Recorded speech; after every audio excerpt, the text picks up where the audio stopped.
সকালের বেলায় একটা খুব ইম্পর্টেন্ট কাজ আছে, সেই কাজটা প্রত্যেককে করতে বলবো। সেটা কি? এই কাজটা যদি কেউ করে তাহলে সে অবশ্যই অবশ্যই আজ থেকে 3 বছর 4 বছর পরে যে যখন যেই জিনিসটা হইতে চায় সে সেটা অবশ্যই হবে।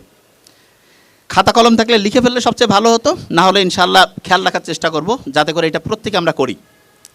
যে যেটা হইতে চায়, ধরা যাক যে আমি বিসিএস ক্যাডার হইতে চাই, আমি ইউনিভার্সিটির টিচার হতে চাই, আমি হচ্ছে যে বড় ব্যবসায়ী হতে চাই, আমি নিজে কোনো হচ্ছে বড় কোম্পানি দিতে চাই, যে যেটা হইতে চায় তাকে সেটা লিখে ফেলতে হবে। যে ভাই একটু কী বলেন? হ্যাঁ, তাকে লিখে ফেলতে হবে যে আমি বিসিএস ক্যাডার হয়ে গেছি, হইতে চাই না, মানে ওইটা তো হইতে চাচ্ছে কিন্তু সে লিখে ফেলবে আমি বিসিএস ক্যাডার হয়ে গেছি, আমি বড় ব্যবসায়ী হয়ে গিয়েছি, আমি ইউনিভার্সিটির প্রফেসর হয়ে গিয়েছি।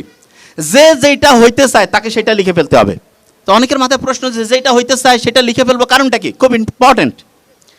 আমরা অনেক সময় এরকম একটা মন আছে না, এরকম একটা মানসিকতা আছে না, যে আমি যখন এটা হব তারপরে এরকম হব। আচ্ছা, অনেকে আছে না এরকম, যে বিসিএস বা ইউনিভার্সিটির প্রফেসর হওয়ার পরে আমি এই রকম করে আমার জীবনটা তৈরি করব, এইরকম মনের মধ্যে অনেকের কিন্তু এরকম চাওয়া আছে। ইন্টারেস্টিং জিনিস, আপনি মনের মধ্যে যখন বলেন যে আমি এটা হইতে চাই, কিন্তু আপনি ওইটা লেখেনও নাই এবং হয়ে গেছে এই চিন্তাটা মাথায় আনেন নাই, হইতে চান লেখেন নাই, তাহলে বিশ্বাস করেন আপনার সফল হওয়ার সম্ভাবনা কত পার্সেন্ট জানেন? কত পার্সেন্ট? বুঝেন না আমার কথা? প্রতি 100 জনে 4 জন মানুষ অসাধারণ হইতে পারে, একদম অসাধারণ। সেই 4 জন কারা? এইটা নিয়ে সব সময় গবেষণা হয়েছে।